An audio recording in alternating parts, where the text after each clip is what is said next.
Graça e paz, amados irmãos da Igreja Batista Jardim Marajoara, nossos amigos queridos têm nos visitado, têm acompanhado aqui conosco os nossos cultos, os nossos estudos bíblicos.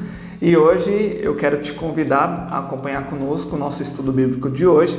Vamos continuar aí na nossa série de despertamento espiritual. Temos visto tudo aquilo que a Bíblia nos ensina e exige de nós para que possamos ter uma vida espiritual aí de sucesso, né? Aquilo que o Senhor espera de nós, como nós devemos viver de fato aí a nossa vida espiritual. E hoje eu quero começar com uma pergunta, né? Quem é Deus para você? Quem é Deus? E o que é a fé? Como é a sua fé? Deus, ele existe apenas no campo das ideias para você? Ou Deus, ele é uma realidade mesmo? Talvez você possa afirmar, não, Deus é uma realidade para mim. Mas no seu dia a dia, isso é uma verdade? Na maneira como você vive a sua vida, isso é uma verdade? Que Deus, ele é real mesmo? E você se preocupa com aquilo que Deus fala, aquilo que Deus espera para você? Ou será que, no fundo, o pensamento que você tem é tomara que Deus exista mesmo, né? Porque Ele seria a melhor resposta para que eu tenha uma segurança depois da minha morte. Porque eu não sei o que pode acontecer comigo, a ideia de eu deixar de existir me dá muito medo, melhor então eu seguir alguém que fala que terei uma outra vida. A ideia também de eu ficar tendo outras vidas, né? Também não me agrada muito, né? Porque de que adianta? Eu vou viver aqui, depois eu vou esquecer tudo isso, né? E vou voltar a viver de novo, ter uma outra vida. Então é mais fácil a ideia de Deus mesmo, né? De que Ele vai me dar uma nova vida e uma vida eterna. Será que é por isso que você crê em Deus? Por medo? Eu quero chamar sua atenção com relação à experiência pessoal que nós podemos ter para com Deus. Isso reflete muito no conceito de que nós temos sobre Deus. Quem é Deus? Isso nós trazemos para a nossa vida. Se você tem uma ideia errada a respeito de Deus, você vai estar vivendo de uma forma errada na sua vida. Então, quem é Deus para você? Eu gostaria de começar com um versículo, Salmo 34:8, que diz: provem e vejam como o Senhor é bom, como é feliz o homem que nele se refugia. Olha que interessante o que esse versículo nos fala. Ele nos faz um convite para provarmos e experimentarmos que Deus é bom e que aquele homem ou mulher, né, o ser humano que se refugia em Deus, encontra a verdadeira alegria. O problema é que muitas pessoas admitem a existência de Deus, mas para essas pessoas Deus continua a ser um ser distante, alguém que está longe, né? Não existe a ideia de se ter um relacionamento com Deus, disso de provar, né, e ver que Deus é bom, de provar e ver que Deus me faz feliz, Deus me dá a verdadeira alegria. E então eu gostaria de trazer aqui uma definição que nós utilizamos na teologia para descrever quem é Deus. Logicamente uma definição de um teólogo, mas baseado na Bíblia.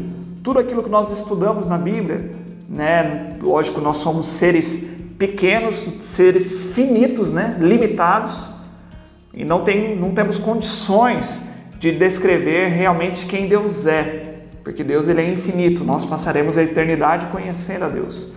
Mas no que Deus se revelou na sua palavra, nós podemos conhecer um pouco mais sobre Deus. E o teólogo Langston, ele define Deus assim, que Deus é espírito pessoal, perfeitamente bom, que em santo amor cria, sustenta e dirige tudo. E eu quero chamar a sua atenção aqui para alguns dos conceitos, né? Aqui abriríamos um espaço enorme para falarmos sobre quem é Deus, né? Não teremos todo esse tempo hoje, mas em primeiro lugar, precisamos entender que Deus ele é espírito. E mesmo sendo espírito, ele é pessoal.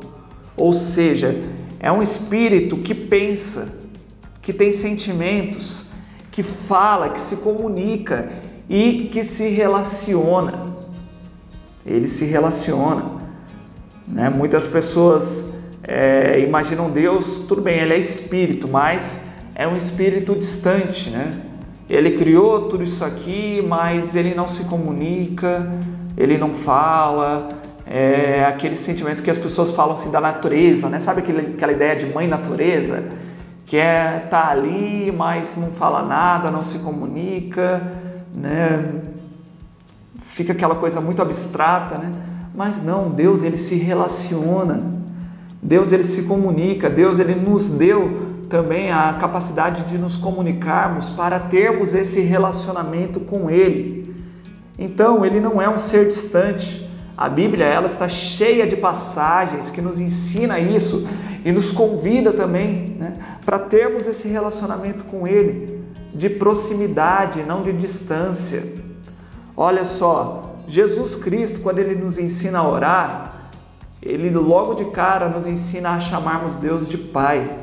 O Pai nosso que está nos céus.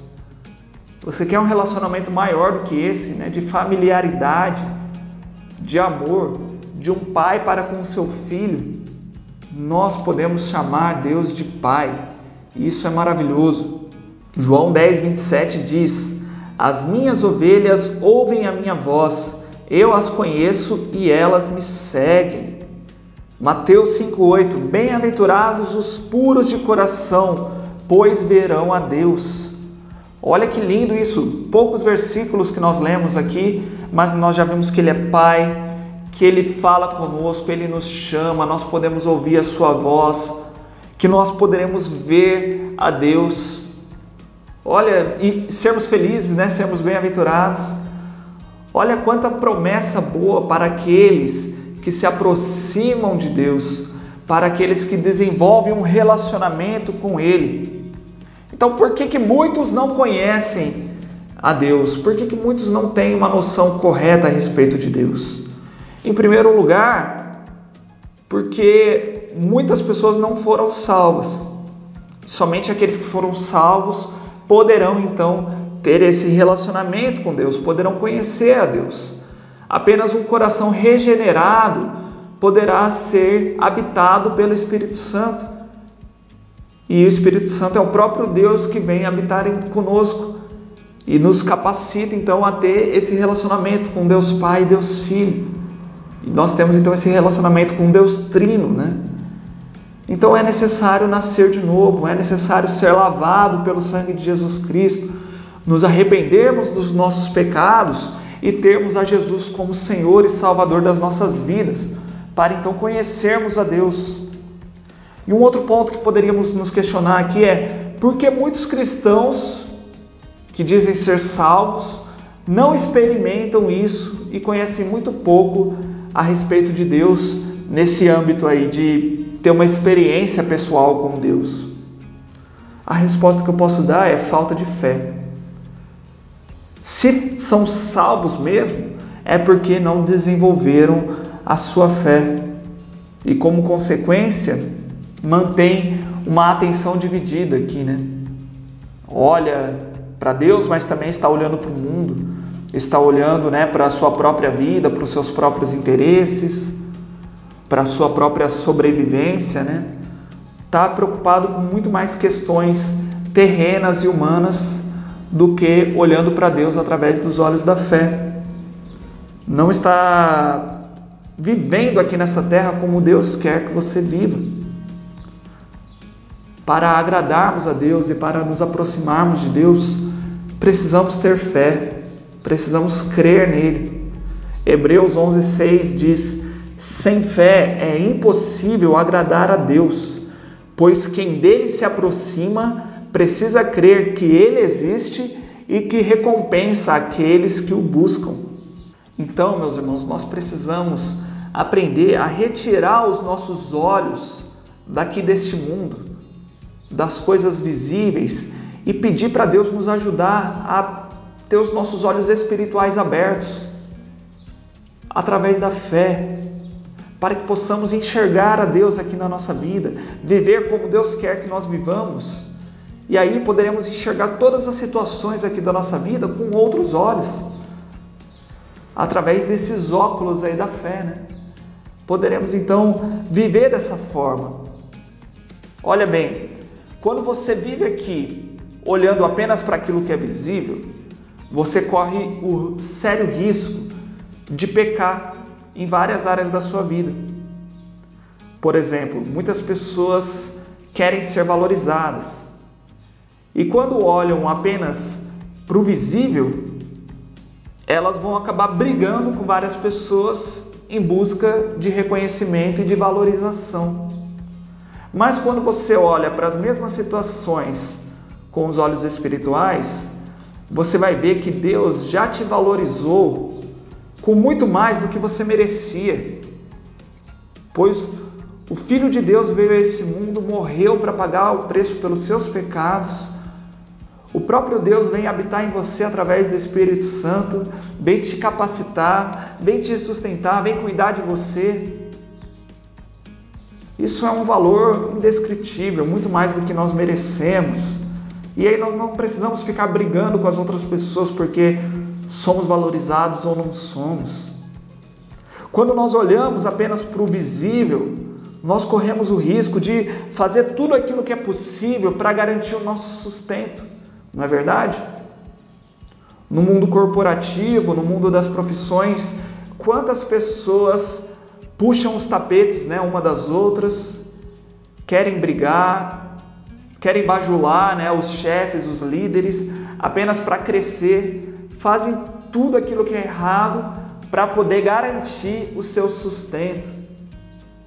Mas os cristãos verdadeiros, eles não precisam disso. Eles confiam que é Deus quem sustenta eles. E eles vivem então na obediência, na confiança. Eles agem, né, naquilo que Deus espera. Lógico, tem que trabalhar, né? Deus nos colocou aqui para trabalharmos, precisamos trabalhar. Mas não precisa pecar, não precisa errar para garantir o sustento de amanhã. Porque eu sei que de uma forma ou de outra Deus vai me sustentar. Enquanto eu estiver obedecendo, enquanto eu for fiel a Ele, Ele vai me sustentar.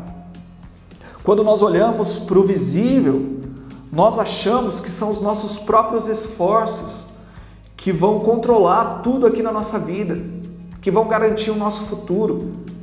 Então eu fico preocupado, né, comigo mesmo, com a minha família, né, com meu filho, com a minha esposa, e eu quero controlar todo mundo, né, quero deixar todo mundo aqui debaixo das minhas asas, para ter o controle de tudo.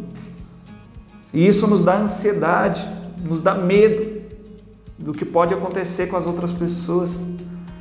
Mas quando eu olho para o invisível, né, quando eu olho com os olhos da fé, eu vejo que Deus é soberano e Deus está controlando e dirigindo tudo. Como nós falamos, né, em santo amor, cria, sustenta e dirige tudo. Deus já está fazendo isso e eu posso confiar nele, de que Deus está cuidando da minha família, Deus está cuidando da minha esposa, Deus está cuidando do meu filho. Ainda que eu venha a faltar, né? Lógico que a gente não quer ficar pensando nisso, Deus vai continuar cuidando. Então, eu não preciso querer, né, controlar tudo, todo o futuro. Eu faço aquilo que Deus manda fazer. Eu preciso trabalhar hoje para sustentar minha família. É uma forma que Deus está cuidando da minha família. Eu trabalho, eu obedeço.